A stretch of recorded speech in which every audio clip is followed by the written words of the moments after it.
I'm trying to remember if I've ever spoken about the brand of Mancera on my channel. I don't own any of their bottles, but this is going to be, I guess, a first on my channel from the House of Mancera.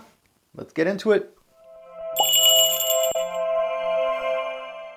What's going on, YouTube Fragrance family? Welcome to my series of Samplin samples, and I'm going to be sampling from the brand of Mancera, the little brother of Montale. This fragrance called Black Lime.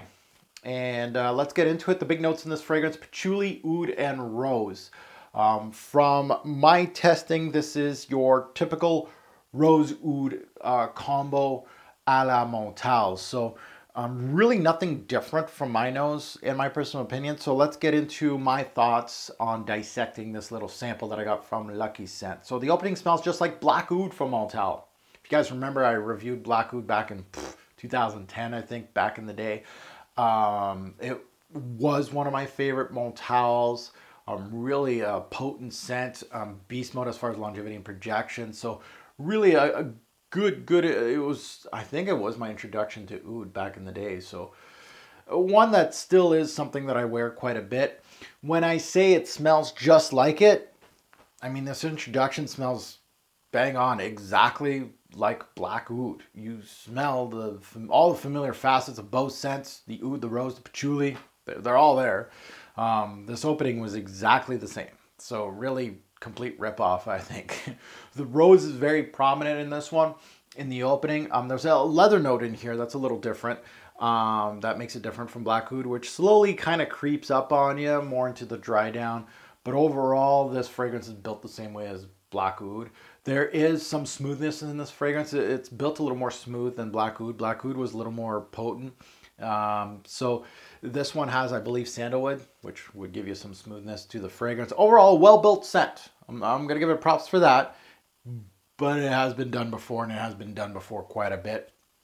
Personally, I prefer my Black Oud that's back there over there. I prefer it for multiple reasons. But this one has, I'm not going to say more complexity than the Black Oud, but it does. It's got more going on with it. So I could see why people gravitate to this one more than Black Oud. But the introductions to both scents, exactly the same. And that goes to staying power. This is where this one goes less than Black Oud, depending on what you want. Longevity was only 7 to 9 hours. So why am I saying only? That's actually pretty good. But Black Oud gives you 12 plus.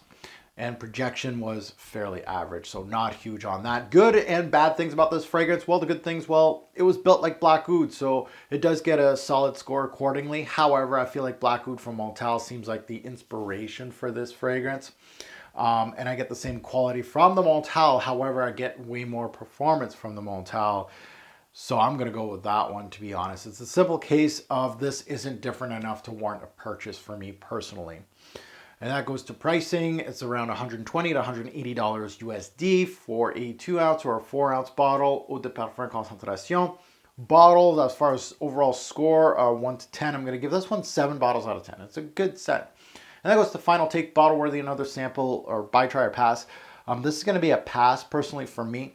And I think anybody that likes this fragrance may want to take a look at the Montale. If you, let's say, you run out of this juice and you kind of want to go back to it, give Montale a try. It really does push quite a bit more, a little more simpler, but very much the same as the introduction. So thank you for watching, guys. My sampling samples on Black Lime by Mancera. If you have smelt this fragrance, please comment below. I'd love to hear the good, the bad, and the ugly about this fragrance.